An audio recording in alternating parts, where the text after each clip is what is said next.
The San Francisco Giants have made it to the NLCS. It's a best of 7 with the Atlanta Braves, who won 105 games, and we're going to be in for a challenge. But before we get started, of course, Monday I will be starting Madden 25 content on the channel, which means similarly to the release of EA College Football 25, episodes of this series are going to be coming out a little bit slower.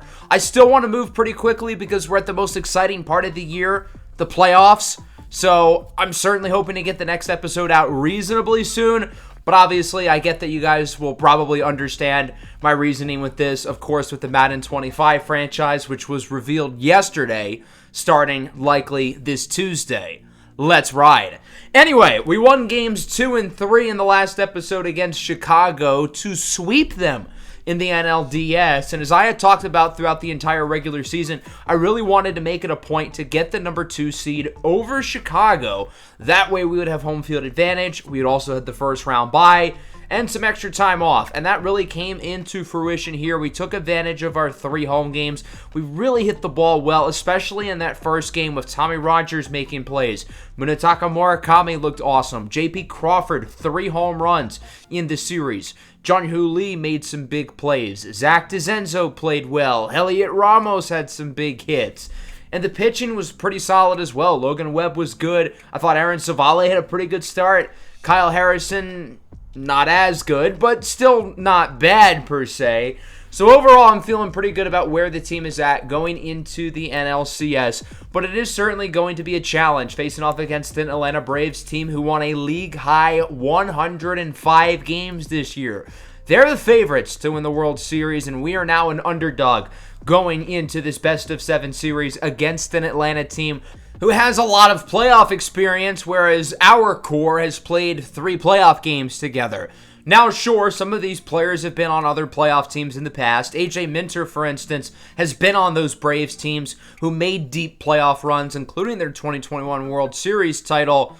But let's take a look at how we're going to hopefully look to combat this loaded Atlanta squad. They beat the Dodgers in 4 games, and obviously the Dodgers are a superbly talented team. They have a very good rotation and a loaded lineup. Atlanta won the clinching game 5-0 with a complete game shutout from Spencer Strider. Him and Dylan Cease at the top of this rotation is scary. They were able to limit all of these star-studded players within the Dodgers lineup, and ultimately LA's offense faltered as a result. As we look at the Braves, obviously they've got their star power, Ronald Acuna, Matt Olson, Austin Riley, Ozzie Albies, Sean Murphy, but it's not the deep offensive group that we've seen in the past, especially considering Michael Harris is currently hurt. The pitching is kind of similar. Dylan Cease and Spencer Strider at the top, but some question marks behind. Will Michael Kenyon, John Means be able to produce his middle-of-the-rotation arms? Will Huascar Ynoa be able to give the Braves any valuable innings? And then their bullpen, not overly highly rated, but a pretty good unit with the National League Reliever of the Year, Penn Murphy. So let's look at Michael Harris in particular, one of the many injuries this team is dealing with. Jared Kelenic, another big one in the outfield. He is a regular starter for them. Alex Wood, solid veteran arm, but Harris is the big loss here. And as you can see, he only has 1 more day left on the injured list. Now, the problem is he'll be eligible to come off the list 1 day too late, because once you start a new postseason series, the players on the injured list will not be eligible until the start of the new series. And while we're at it, obviously the same applies for Jorge Soler, who is still likely going to be out for a good month or so. If it wasn't abundantly clear already, we won't be seeing him this year in the postseason, even if we do beat Atlanta. And it's unfortunate for Soler because he has some of the most postseason experience of anybody on this roster, specifically his contributions for Atlanta in their 2021 World Series run where he won the World Series MVP. As for the rest of the postseason roster, we're going to keep it exactly the same to what we did in the first round against Chicago. I really like where we're at offensively. I think the bench bats were able to produce, and we have a good group of guys who can slide in and out of the lineup. I have some more questions regarding the bullpen, specifically with a younger guy like Fernando Molina, who in his 1 postseason opportunity really struggled, but we are going to keep him on the roster for this series. Should be a fun set of hopefully up to 7 as we've got games 1 and 2 here at Truist Park in Atlanta. The two teams who finished with the two best records in baseball this year, the only two teams with at least 100 wins. Regular starters for the most part for both sides as we take a look at Dylan Cease, who gets to start today, who got the loss in their first postseason game but really didn't pitch that bad despite allowing 4 runs in 6 innings. He had a whip below 1. It looks like the strikeouts were low, but the walks and the hits were also low. Jung-Hoo Lee up with 1 away, staying in the 2 slot with Tommy Rogers succeeding at the leadoff position. He goes down on the fastball. As we take a look at Logan Webb, who starts today for San Francisco. The Giants are flipping it back to the top end of the rotation.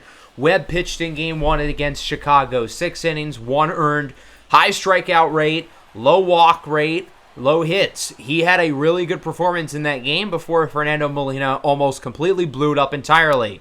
Full count for Acuna. He goes down to the fastball. 1-2-3 inning for Webb.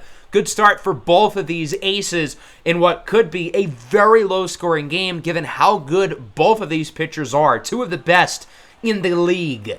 Let's go into the second inning now. Stone Garrett, a guy who really struggled in that first round against the Cubs, only had 1 hit. And he swings and misses on the fastball. J.P. Crawford did not struggle in that series at all. He hits this one high and deep into center. Back at the track, at the wall, it's caught for the second out of the inning. It just does not quite have enough carry. 2-2 for Blake Sabol. He goes down on the knuckle curve. That pitch was low. What a pitch from Dylan Cease. He's through 2 scoreless. No base runners yet still for either side as we go bottom 2. Matt Olson, the slugging first baseman, leads things off for Atlanta. And he hits this one perfectly into the opposite field. Beats the shift and will get extra bases likely as a result.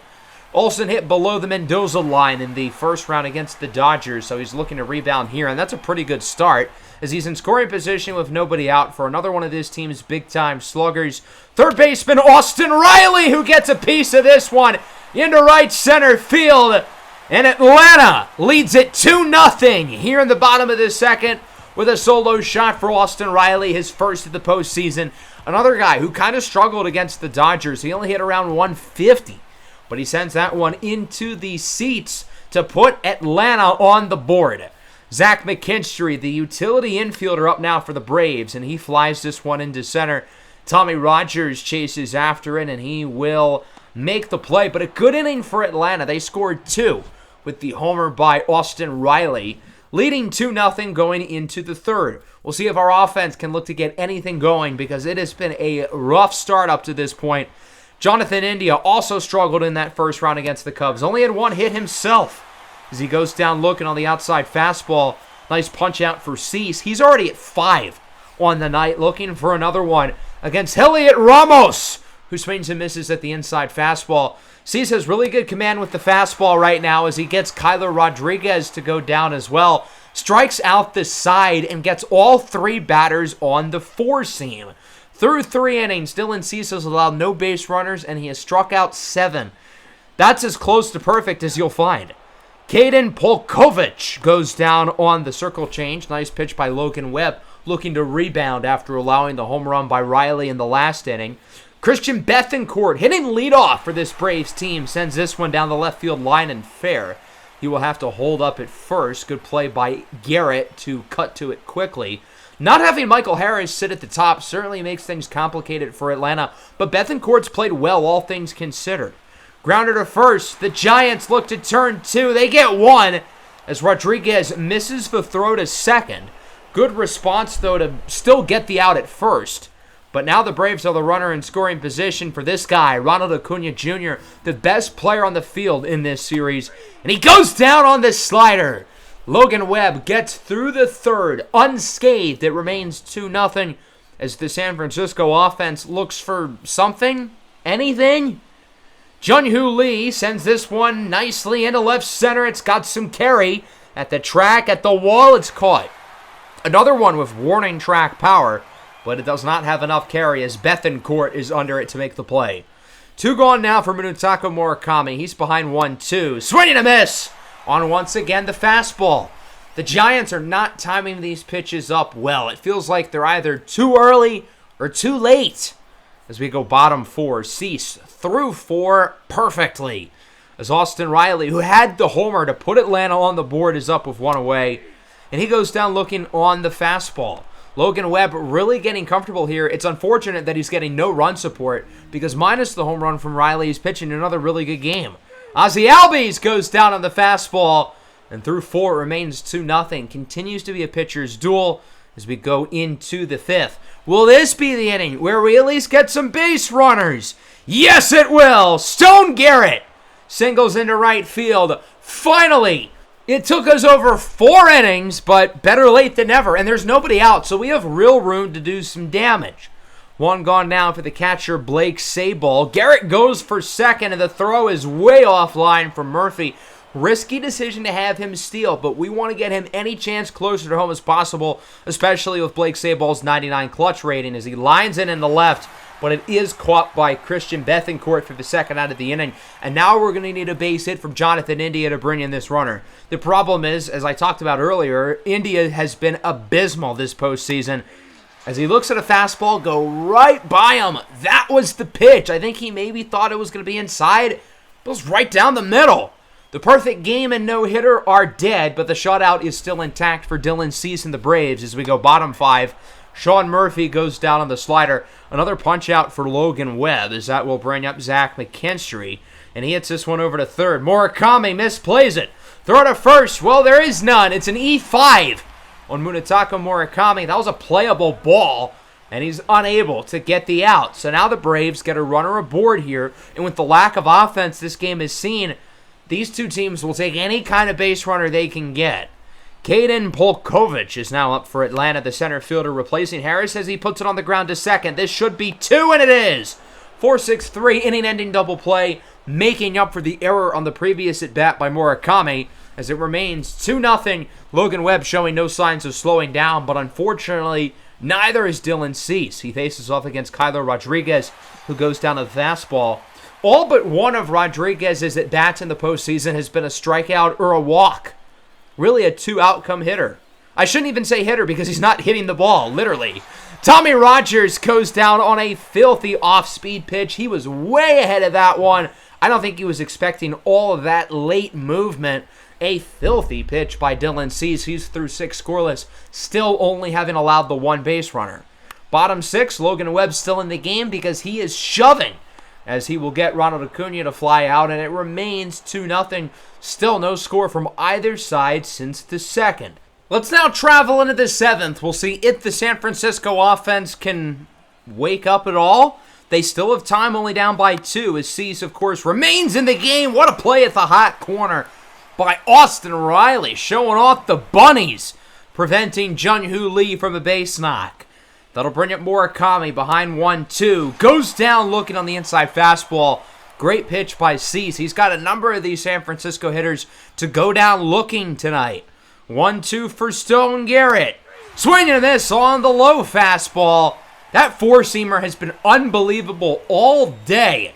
And that continues to be a problem for this offense as we move into the bottom of the 7th with Logan Webb staying in the game. As good as he's performed, the Giants want to keep him out there as he strikes out Matt Olson on the four-seamer. That one comes in 93, up and in, as that will bring up Austin Riley, who is still responsible for the only runs this game has seen, and he hits this one up the middle. That one gets by Crawford, and it goes for a base hit. First Atlanta base runner in quite some time off of something other than an error. And so the Braves have a runner at first, 2 away here for the catcher, Sean Murphy, who's behind 1-2. Flies this one into center. Rogers is under it, and he will make the play as it remains 2-0 going into the 8th. Will this be the inning where either side can really take some offensive control as Blake Sabol is up here with 1 away, 2-2. Goes down on, you guessed it, the four-seam fastball up and inside.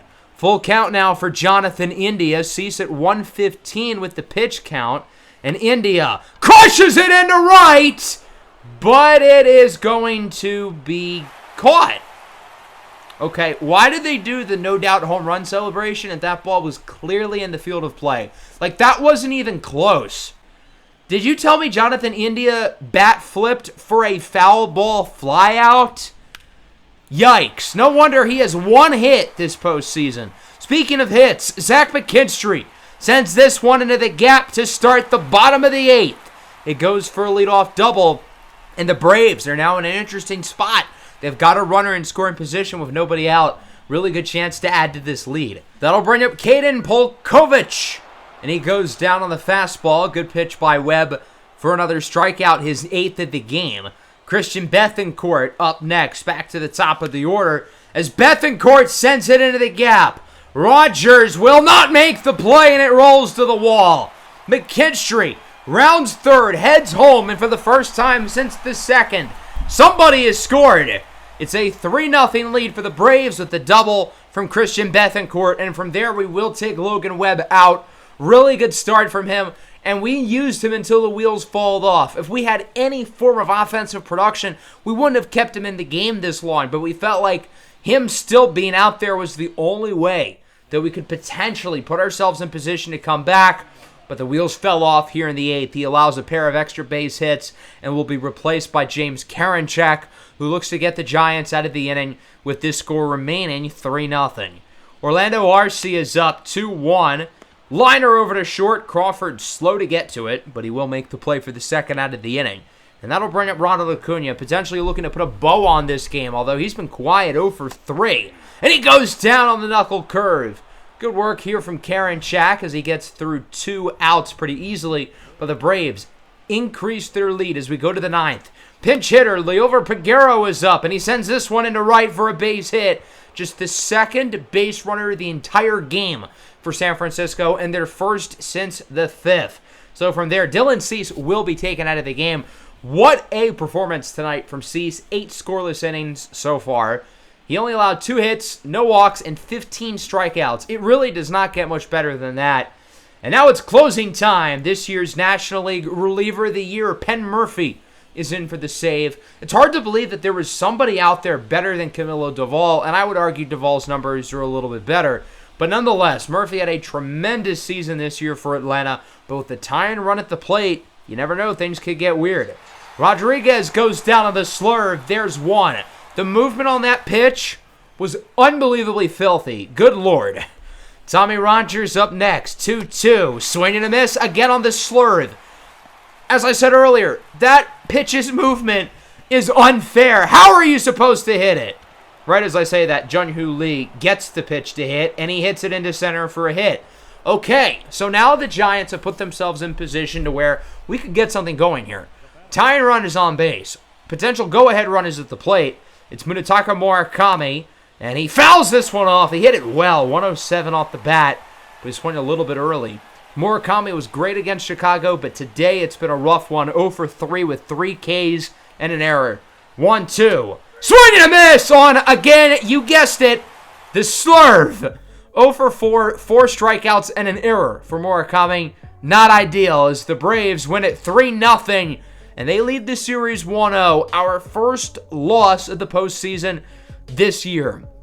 Really rough showing offensively. We could not hit the ball at all. Now, I will say, much of that was because of the performance from Dylan Cease, who genuinely had one of the best pitching performances I've ever seen in my life. I mean, my God, was he unbelievable today. And sure, there are some things that our offense could have done better, but Dylan Cease was wicked. 8 innings, he allowed 2 base runners, no runs, and over half of his at-bats ended in strikeouts. I thought Logan Webb had a good start, even though he took the loss. 7 1/3, 6 hits, 3 runs, no walks, 8 Ks. He played well, but he had no run support. Allowing 3 runs should be enough, usually more times than not, for the offense to win the game. But the problem is the offense never really put themselves in positions to win the game other than the 9th inning, where they got the 2 base runners. If you take Liover Peguero, who did not start this game, out of the equation, the 9 players in the starting lineup went 2 for 29 with 15 strikeouts. That's like a pitcher getting 29 at-bats. That's the result you expect. So we need the offense to give us some positive value today here in Game 2. And the question is, who are the Giants going to start? If it's based off of the series with the Cubs, it would be Aaron Savale next up. But I could see the Giants mixing things up with Robbie Ray and Mason Miller not having been used yet in the playoffs and both being available. And obviously, it's a pivotal game for us. If we fall down 2-0, we're going to be in a lot of trouble, so we've got to make the right choice. The pitching, though, was obviously not the issue in Game 1. Logan Webb was good. The bullpen was good. The offense just happened to have maybe their worst game of this season. Mixing up the lineup a little bit here as we take a look at Spencer Strider. Oh boy, it's going to be a lot easier for our team going from Cease to Strider. Wow, whoop-de-doo. Strider got the win in Game 4 against the Dodgers with a complete game shutout. He also pitched in Game 1, 5 innings, 2 earned, as he starts with the top of the order. Tommy Rogers thinks it's ball 4. Honestly, I thought it was 2. But he goes down looking on the fastball. 2 away for Murakami, who had a rough Game 1. Hey, he put the bat to the ball this time. He didn't do that in Game 1. But it is a weak pop-up to third. Riley makes the play. Not exactly a ringing endorsement after what we saw in the previous game offensively, as it'll be Robbie Ray who gets to start for San Francisco. They're not going with Savale. They're not going with Miller.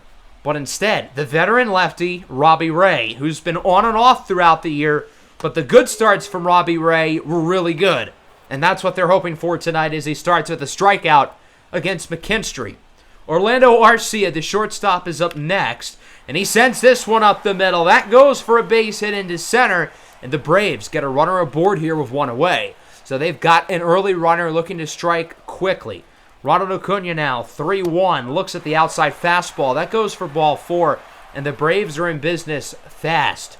2 on, 1 away. Matt Olson's up, and he sends this one up the middle. Crawford cannot make the play. Run should score. That's Arcia. Acuna makes it to third, and the Braves are on the board early here in Game 2 with an RBI single. It's 1-0. That was Olson who made the play, and now Ozzie Albies grounds it to second.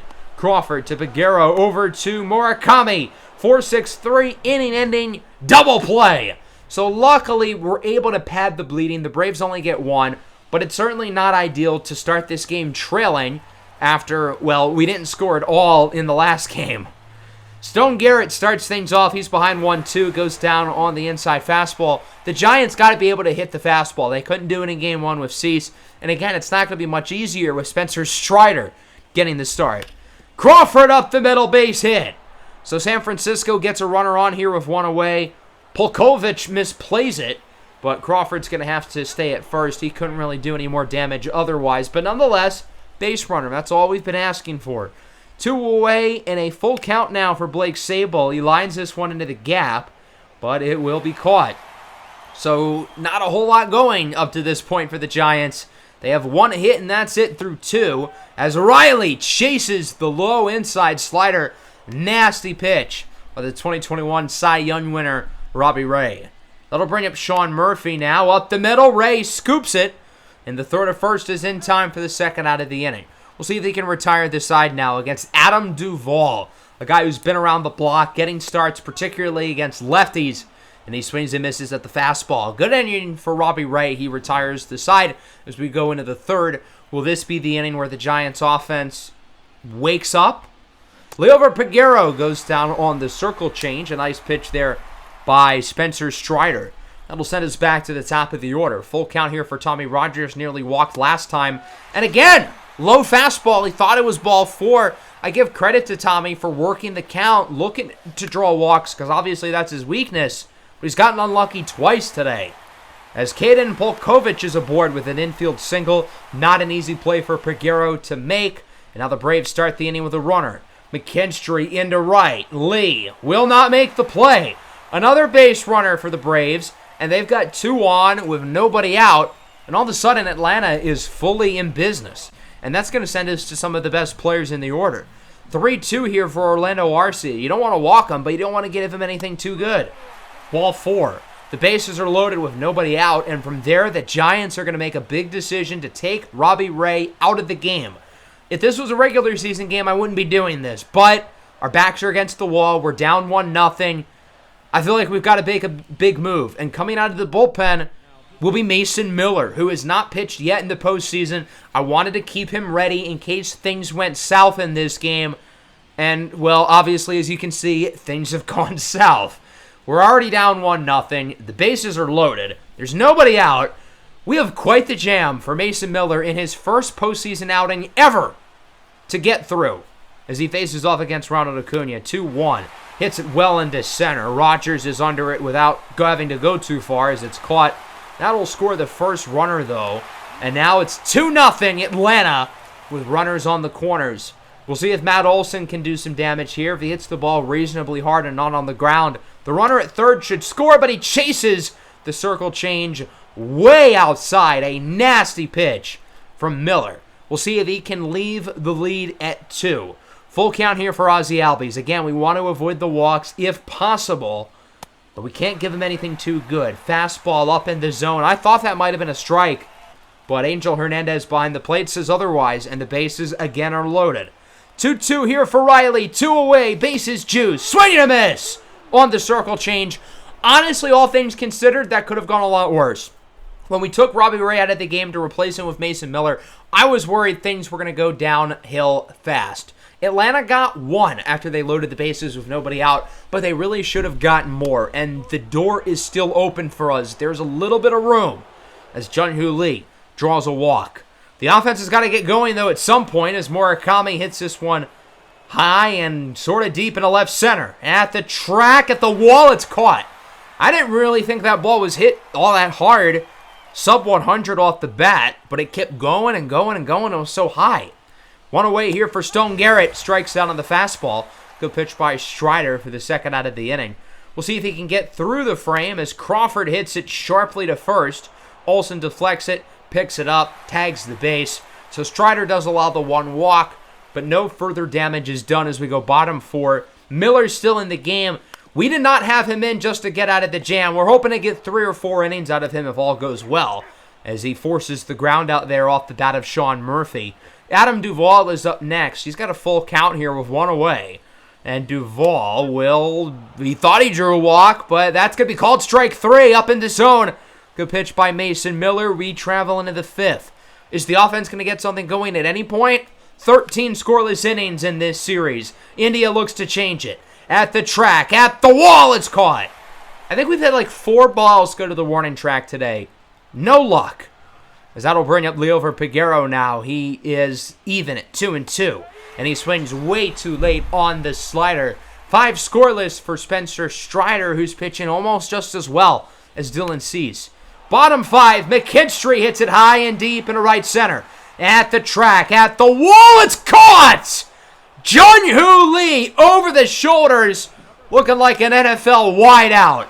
Look at him track this ball. Certainly wasn't a perfect play. He made it a little bit harder than he needed to, but he makes an incredible catch, damn near scaling up the wall to come down with it. Holy moly.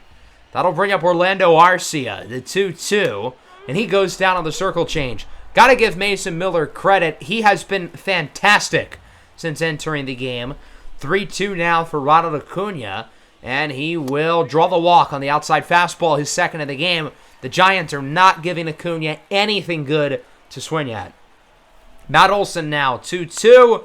He hits this one fairly well into center. Rogers is under it, and he will make the play. That's 3 innings for Miller where he has not allowed an earned run. The door is still open. It's just a matter of capitalizing. Full count here for Tommy Rogers, and he hits this ball high and deep into center. Back at the track, at the wall, it is gone! Solo home run for Tommy Rogers, his second of the postseason. And finally, the San Francisco Giants have scored today.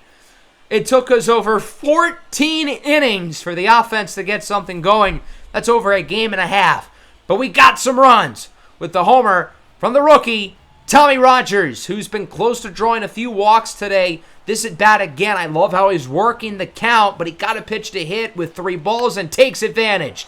Jun-Hoo Lee now hits this one high and deep into right center. At the track, at the wall, it's gone! We're tied at 2. Back-to-back home runs. First it's Rogers. Now it's Jun-Hoo Lee. His second here in October. And the door has been thrusted open from the Giants. This game and this series has been flipped on its head. Our offense was twiddling their thumbs for 15 innings. And finally, we show up. But we're coming in pairs. Back-to-back home runs for Rogers and Lee. And this score is now even as Murakami looks at ball 3. Strider's command there looked wonky, and it's because he hurt his hand. Could be a bad bruise, could be a broken bone, and he'll be taken out of the game. I don't really get why they kept him in after allowing the back-to-back home runs, and clearly that decision could end up being a fatal mistake. A.J. Smith-Shawler is coming into the game to replace him. He's pitched in 1/3 of an inning and hasn't looked good. He's allowed 2 runs. His ERA sits at 54. To be fair, Fernando Molina's ERA is doubled, so who are we to judge? As the home run streak ends, but Murakami launches a 116-mile-an-hour rocket for a base hit. The offense appears to be alive and well, looking unlike what we've seen over the last game and a half. And Stone Garrett will bottle up all of our momentum, put it in a bottle, and look to throw it away. Now, thankfully, he hustles to first. It's only a fielder's choice. And so we still have some life in this inning. And now we have a faster base runner with Garrett. This could have actually worked out. And it doesn't, because J.P. Crawford pops it up, doesn't even get into the infield. And Murphy makes the play. But hey, very successful inning. We not only scored, but we scored twice with back-to-back home runs for Tommy Rogers and Jung-Hoo Lee. This game is knotted up at 2. And with how well Mason Miller's pitching, obviously we're going to keep him in the game. I was originally planning on 3 innings, but given how good he's been, we're going to have him out for at least 1 more as he strikes out Austin Riley on the fastball for the second out of the inning. That's his 5th punch out of the game.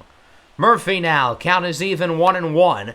This one is flown into right center. Jung-Hoo Lee is after it, and he will make the grab. Through 6, we're knotted up at 2. It's anyone's game as we move into the 7th. Only 4 hits apiece, another pitching duel. Both offenses continue to be quite underwhelming, but our offense has a little bit of momentum, looking to carry it over. With 1 away, Blake Sabol sends this one into the gap, and that's likely extras. Rounding first, heads to second. He is safe standing up. A 1-out double for Sabol. The Giants have runners in scoring position, and it's time for the back end of the order to make some plays. And that starts with the shortstop, Liover Peguero, with a full count. And he grounds this one over to short. Not going to be an easy play. Throw to first is not in time. Peguero beats the throw. And I believe they're going to call that a base hit. Yes, they will. So there's 2 aboard. 1 away for Zach DeZenzo, who was really good in this series against the Cubs. So far today, though, 0 for 2. As he ends up striking out on the fastball. And that brings us back to the top of the order. Tommy Rogers started the rally in the last inning with the homer. Let's see if he can make another big play here to put his team ahead. The 1-1, it's lined nicely into right, but it is caught by Acuna. So the Giants get a couple of base runners aboard here, but this game will remain tied at 2. Bottom 7, Mason Miller, still in the game. We're looking for 1 more out of him as he continues to ball out. Caden Polkovich is up, and he lines this one over to first. What a play by Munetaka Murakami. Diving grab, preventing a base hit as that goes for the second out of the inning. Zach McKinstry has been productive through these first 2 games for Atlanta. Haven't been able to say that about most offensive players on either side as he gets his second hit of the game with a single into center. Runner aboard here, pretty fast runner at that. With 2 away for Orlando Arcia, who's had a solid day tonight. And he grounds it up the middle off of Miller's foot. He's going to try to make the throw, but it's not in time. Miller appears to be a little bit shaken up, but I think this might be our cue to take him out of the game. I was hoping he'd make it through 5 innings, but he has allowed back-to-back base runners, and now he's banged up. So as good as he's pitched today, I think it makes sense to take him out. But nonetheless, got to give a hand for Mason Miller, who basically saved the game for us after things could have gone horribly wrong back in the 3rd. And Yel De Los Santos will come in to look to get the biggest out probably of the entire season. And it's Ronald Acuna who's up for the Braves. We'll show the at-bat in its entirety as he looks at the high fastball, finds himself ahead 2-1. We obviously don't want to give him anything good because it's Ronald Acuna. He has a chance to clobber this ball out of the park. But we also don't want to walk him. So the fact that he's ahead 3-1, not ideal. We got to get something semi-close to the strike zone. And that is ball 4. The bases are loaded. What an opportunity for Matt Olson in a tie game. Bases juiced. 2 away. As that pitch is called strike 2. High in the zone, but Olson being tall has that big zone. So now that it's 1-2, I think De Los Santos is going to look to get something out of the zone, look to fool him, and there you go! Circle change for strike 3. Olson swings and misses. Sable's throw to first is in time, and the Braves leave them loaded. It feels good to be on the opposite end of that, especially given how important that inning and those at-bats were. This game remains tied at 2 as we will move into the 8th for the biggest couple of innings of our season. Now, unfortunately, it does not look like the offense got the memo. Garrett pops in into right. It's caught by Acuna, and that's especially unfortunate because that was the 2-3-4 hitters, Lee, Murakami, and Garrett. Other than maybe J.P. Crawford, those are the 3 guys on offense that I trust the most, and none of them were able to start a rally. Bottom 8, 5, 6, 7 due up for the Braves, and Yel de Los Santos remains in the game. Full count for Ozzy Albies. Ooh, that's a tough pitch to lay off, but he does. Goes for ball 4, and the potential go-ahead run is on base with nobody out. That'll bring up Austin Riley now. Count is even 1-1, and he puts it on the ground. This could be 2. Crawford to Peguero, over to first. It's not in time. It's a fielder's choice. Good hustle by Riley, and a bad defensive play by Crawford. His throw to second was offline, causing Peguero to have to step off the bag, take more time to make the throw. Murphy swings and misses. There's 2. And now the most important about it this season, it's Adam Duvall, who hits it well into the gap. Garrett will not make the play. It one hops off the wall. Riley rounds third, heads home. The play at the plate is not in time, and Atlanta leads it 3-2 with the RBI double from Duvall. The reason why they were given that opportunity to begin with was because of the failed double play. Got to give Austin Riley credit for the hustle, and then J.P. Crawford. He was slow to get to the ball, and then misfires over to Liover Peguero. So with that, Yel de Los Santos will be taken out of the game. He'll be replaced by the former Brave, A.J. Minter, who looks to get through the frame with the lead still at 1 as he faces off against Polkovich, who goes down looking on the circle change. So the Braves do take the lead with an RBI 2-out double for Adam Duvall, and that'll bring us into the 9th inning. And my flashbacks from around 15 minutes ago are returning because Penn Murphy is in to close out this game. And as we talked about in Game 1, the movement he had on that slurve was unfair. How are we supposed to hit off of that? Well, we're going to have to figure out a way to do it here in Game 2. Otherwise, we will be down 2-0. 5, 6, 7 hitters due up. Crawford, India, and Sable. Don't be surprised if there's a pinch hitter for India, given his struggles. 1-2 here for J.P. Crawford. Checks his swing. Did he go around? Umpire says yes. Bad decision by Crawford. I don't think he went around, to be honest. But nonetheless, the fact that he even thought about it, that's out number 1. And now Kyler Rodriguez is in to replace India. I know his batting average is even lower than India's, if that's even possible. But I trust Kyler. I think he can make a play here as he gets the perfect pitch to hit, times it well, and grounds it right to second. That slurve was down the middle. It didn't have a ton of nasty movement on it. And again, perfectly timed it. He just didn't hit it well. And now the game comes down to Blake Sable, who fouls off his sinker. And we are down not only to our final out, but now to our final strike. As it's 1-2 for Blake Sable with Game 2 of the NLCS on the line. And this one is fouled off. He hit it well, over 100 off the bat, but he swung a little bit too early. And the four-seamer is fouled into the left field seats. Count remains 1-2. Pitch on its way for Murphy. Swing and a miss! Braves win it 3-2. And they lead the series 2-0. Again, how are you supposed to hit that pitch? The movement on that slurve was unfair. Way in the dirt. Sable chases. And the Atlanta Braves take a 2-0 lead here in the NLCS. I was hoping to go into Atlanta and win one, or better yet, both of these games. But unfortunately, it's not going to happen. And there's really a very clear blame. The offense has let us down significantly. I thought the pitching was really good in both games. Logan Webb with a good start in Game 1. Robbie Ray really struggled today, but Mason Miller, 4 2/3 scoreless innings. Even the bullpen, for the most part, did fairly well. The problem is the offense laid an egg. I guess they were better today. Progress, 6 hits, doubled from the last game. 1 walk, more than the last game. We had the 2 homers by Lee and Rogers. And looking at the 1 walk, I don't think our plate discipline has been that bad.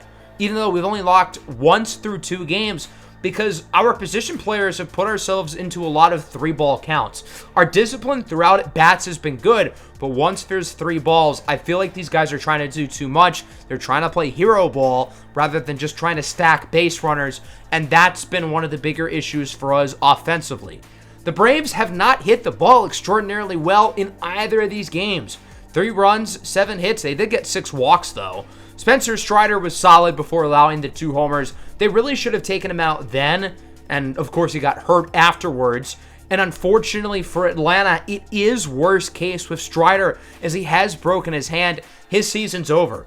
Massive loss for Atlanta. Obviously, this hurts their pitching big time, and now they're going to need to depend on Michael King, John Means more. They're going to need Huascar Ynoa to be a regular part of their rotation. Dylan Cease is going to have to carry the load as the true number 1 ace. As for us, we've got to figure out what we're doing over these next couple of games. I think realistically, it's going to be Savale Game 3, Harrison Game 4. No need to really think about it. If we win either of those games, hopefully we do. Hopefully we win both. Though we might have some tough decisions pitching-wise afterwards, but we've just got to focus on these 2 games, keep our season alive into the next episode. Nonetheless, I hope you guys enjoyed. Make sure to leave a like and subscribe to the channel if you are new. Peace out.